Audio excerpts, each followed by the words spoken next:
personally been in the water many times with bull sharks. I've never had one come after me. So what should somebody do if they are in that situation? Is there anything we can do? There is. The biggest thing with an aggressive shark is, first of all, it is standing your ground and keeping your eye on it. One of the worst things you can do is turn and just flee, turn your back to it and swim away as fast as you can. So stare down.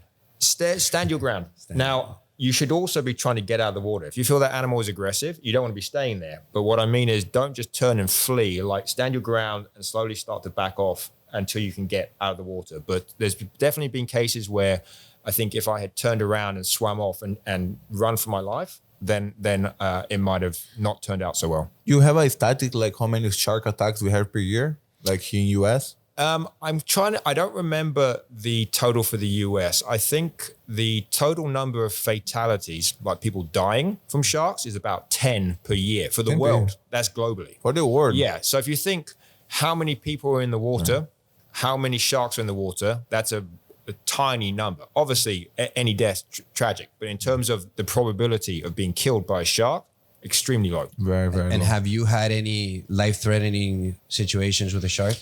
I wouldn't say I've had any life-threatening situations. I've been bitten a couple of times. None of them were going to kill me. No biggie. No biggie. I've felt threatened in the water before, but I would never say I've been in a situation where I thought I was going to die. Oh, you've been bitten? How was that?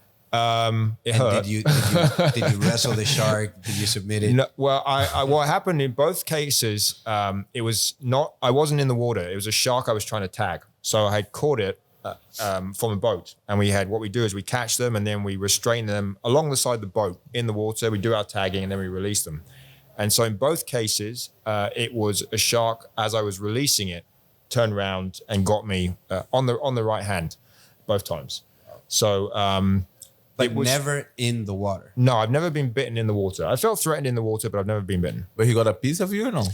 Didn't get a piece of me. One of them was a bad bite to the hand. And the second one, which was actually, I was training here at Fight Sports when that happened. It severed the tendons in fingers on my right hand. And so I had surgery on one finger. It took me a long time to recover from that, and I still can't make a grip, so I had to adjust my jiu-jitsu. I bet Master Saigo told you could still train even like that. Train with one hand. I had the hand in a sling for about a month. Jean-Jacques Machado won ADCC with one hand, so yep, and that was part of my. He was definitely a role model for me. Every time I was starting to feel sorry for myself, I was like, okay, come on, you can, I had no idea about that. When? Yeah, Jean-Jacques Machado in 2002. Yeah. 2002, he won ADCC with one hand, and what happened with his other hand? No, he born with one hand. He born with just one hand. Yeah. Mm-hmm. I had Jean-Jacques Machado. Yeah, if you look for him, like he's amazing, one of the greatest jiu-jitsu guys. But I was never aware. And then the absolute, I think he got to the semi-finals. He submitted a pé de pano with a foot lock. That's right.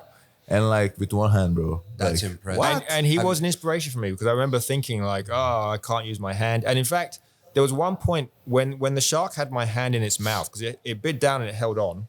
And I was like, there was a point where I just wanted to be free. Yeah. And so I was like, I had resigned in my head that I was going to lose my hand. Yeah. Right. And I remember, and this was probably only over a 20-second period. I was trying to think, how will my life be different? And the first thing I was like, how am I going to do a rear naked choke with only one hand? And I was like, I have to use the wrist. But that's what was going through my head. Let me buy Jean-Jacques BJJ Fanatic.